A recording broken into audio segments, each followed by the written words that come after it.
تو پچھلے مہینے یعنی جون 2025 میں ایران اور اسرائیل کے بیچ میں ایک عجیب سی جنگ ہوئی جو صرف 12 دن چلی اور پھر ایک دم سے ختم ہو گئی۔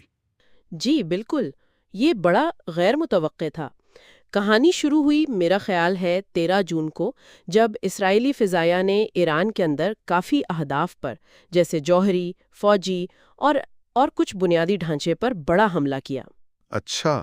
آپریشن رائزنگ لائن کا نام دیا تھا اسے، اور حیرانی کی بات یہ تھی کہ اس حملے سے پہلے ایران کی طرف سے کوئی ایسی فوری اشتعال انگیزی نہیں ہوئی تھی۔ اچھا، تو اسرائیل کا کیا کہنا تھا؟ ان کا موقف تھا کہ یہ اپنے دفاع میں کیا گیا ہے؟ جی بالکل، یہی ان کا دعویٰ تھا کہ ایران جو ہے نا وہ ایٹمی ہتھیار بنانے کے بہت قریب پہنچ گیا ہے۔ اور اس کی بنیاد وہ IAEA کی کوئی لیک شدہ رپورٹ بتا رہے تھے؟ جی ہاں، ایک لیکڈ رپورٹ کا حوالہ دیا گیا جس میں کہا گیا تھا کہ ایران کے پاس 60% تک افزودہ یورینیم کا کافی ذخیرہ ہے، جو ظاہر ہے ہتھیاروں کے لیے جو 90% گریڈ چاہیے اس کے کافی قریب سمجھا جاتا ہے۔ صحیح۔ تو آج ہم ذرا اسی پر بات کرتے ہیں کہ ان 12 دنوں میں کیا ہوا، امریکہ کا کیا رول رہا؟ بالکل، اور یہ جو رہنماؤں کے دعوے تھے ان کے پیچھے کیا ممکنہ محرکات ہو سکتے تھے، جو معلومات ہمارے پاس ہیں ان کی بنیاد پر۔ ٹھیک ہے، تو اسرائیلی حملے میں سنا ہے ایران کی فوجی قیادت کو بھی نقصان پہنچا؟ جی بڑا نقصان۔ چیف آف سٹاف محمد باقری اور IRGC یعنی پاسداران انقلاب کے کمانڈر حسین سلامی دونوں مارے گئے۔ اوہ! اور ساتھ ہی 6 جوہری سائنسدان بھی، ان میں محمد مہدی تہرانچی اور فریدون عباسی جیسے کافی بڑے نام شامل تھے۔ پھر ایران کا رد عمل کیا تھا؟ ظاہر ہے انہوں نے بھی کچھ کیا ہوگا۔ جی بالکل، ایران نے میزائلوں اور ڈرون سے جوابی کارروائی کی، لیکن اسی دوران امریکی صدر ٹرمپ میدان میں کود پڑے۔ اچھا، انہوں نے کیا کیا؟ انہوں نے ایران سے کہا کہ بھئی غیر مشروط طور پر ہتھیار ڈال دو، اور دھمکی بھی دی کہ اگر 2 ہفتے میں کوئی نیا جوہری معاہدہ نہیں ہوتا تو امریکہ خود فوجی کارروائی کرے گا۔ اوہو، لیکن 2 ہفتے تو انہوں نے انتظار نہیں کیا ہے نا؟ نہیں، بالکل نہیں، صرف 2 دن بعد یعنی 21 جون کی رات کو امریکی B-2 اسٹیلتھ بمبارڈ طیاروں نے حملہ کر دیا۔ کہاں؟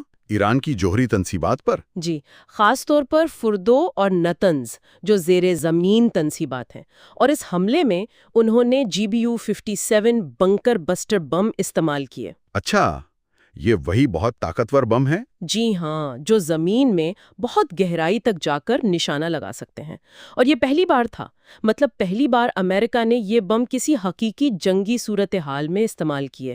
آصفہ خان کی سائٹ پر بھی آبدو سے ٹوماہاک میزائل مارے گئے۔ اور پھر ٹرمپ نے کیا کہا؟ فوراً بعد ٹی وی پر آ کر انہوں نے اسے شاندار کامیابی قرار دیا اور دعویٰ کیا کہ بس جی ایران کی ایٹمی صلاحیت جو ہے وہ مکمل طور پر ختم کر دی گئی ہے۔ تو لگ رہا تھا کہ اب جنگ مزید بڑھے گی۔ ایسا ہی لگ رہا تھا۔ 23 جون کو ایران نے بھی جوابی کارروائی کی، قطر میں جو امریکی فوجی اڈہ ہے العدید، اس پر حملہ کیا۔ اچھا، تو پھر کیا ہوا؟ تھی؟ جی ہاں، جس کی وجہ سے وہاں کوئی خاص نقصان نہیں ہوا، کوئی جانی نقصان نہیں ہوا۔ یہ تو بڑی عجیب بات ہے۔ تو کیا یہ صرف دکھاوے کی کارروائی تھی؟ ایسا ہی لگتا ہے، شاید ایران مزید لڑائی نہیں چاہتا تھا۔ العدید پر حملہ بس اپنے عوام کو دکھانے کے لیے تھا کہ ہم نے بدلہ لے لیا ہے۔ اور پھر اگلے ہی دن جنگ بندی ہو گئی 24 جون کو۔ بالکل، اگلے ہی دن ٹرمپ نے مکمل جنگ بندی کا اعلان کر دیا۔ وہ خود کو ایسے پیش کر رہے تھے جیسے انہوں نے امن قائم کر دیا ہو۔ ایک سوشل میڈیا پوسٹ میں تو انہوں نے 6 بار نوبل انعام کا بھی ذکر کر دیا۔ کمال ہے۔ اور یہ بھی تو ہے کہ تینوں رہنما، ایران میں خامنئی، اسرائیل میں نیتنیاہو اور امریکہ میں ٹرمپ، سب نے اپنی اپنی جگہ فتح کا دعویٰ کیا۔ جی ہاں، سب نے اپنی عوام کے سامنے کہا کہ ہم جیت گئے۔ لیکن کیا یہ سب اتنا سیدھا تھا؟ کیا پس پردہ کچھ اور کہانیاں بھی تھیں، جیسے نیتنیاہو کا معاملہ؟ بالکل، نیتنیاہو پر اسرائیل میں کرپشن کے بہت سنجیدہ مقدمات چل رہے ہیں، اور حملے سے صرف 10 دن پہلے ان مقدمات میں ان سے جرائم شروع ہوئی تھی، اور رپورٹس کے مطابق انہوں نے کوئی 1778 بار کہا مجھے یاد نہیں۔ اچھا، تو یہ شبہات تو ہیں کہ کہیں وہ جیل جانے سے بچنے کے لیے جنگ کو استعمال تو نہیں کر رہے تھے. خاص طور پہ دسمبر 2024 میں ایک قانون بھی آیا تھا اسرائیل میں. ہاں، جو وزیر اعظم کو استثنا دیتا ہے نا. جی، جو دفتر میں رہتے ہوئے ارکان پارلیمنٹ کو مقدمات سے کافی حد تک بچاتا ہے. اور ٹرمپ کا اپنا کیا اینگل تھا اس میں؟ انہوں نے ہی تو 2018 میں وہ ایران ڈیل ختم کی تھی، اوباما والی. بالکل، وہی معاہدہ جس کے ختم ہونے کے بعد ایران نے دوبارہ یورینیم افزودگی تیز کر دی تھی. تو ایک خیال یہ ہے کہ شاید یہ سب کچھ اس معاہدے کو ختم کرنے کو صحیح ٹھہرانے اور پھر جنگ بندی کا سہرا اپنے سر باندھنے کی کوشش تھی بھی کہ نتن یاہو پر سے مقدمے ہٹا لیے جائیں. عجیب بات ہے. اچھا، اور جو سب سے اہم سوال ہے، کیا ان حملوں سے ایران کا جوہری پروگرام واقعی ختم ہو گیا جیسا ٹرمپ نے دعویٰ کیا تھا؟ دیکھیں، ٹرمپ کے دعووں سے ہٹ کر امریکی محکمہ دفاع کی اپنی انٹیلیجنس ایجنسی کا ابتدائی اندازہ یہ تھا کہ بنیادی ڈھانچے کو اتنا بڑا نقصان نہیں پہنچا. اچھا. ہاں، ان کا خیال تھا کہ پروگرام شاید کچھ مہینے ہی پیچھے گیا ہو، مکمل تباہی والی بات نہیں تھی. تو یہ بھی واضح نہیں ہے.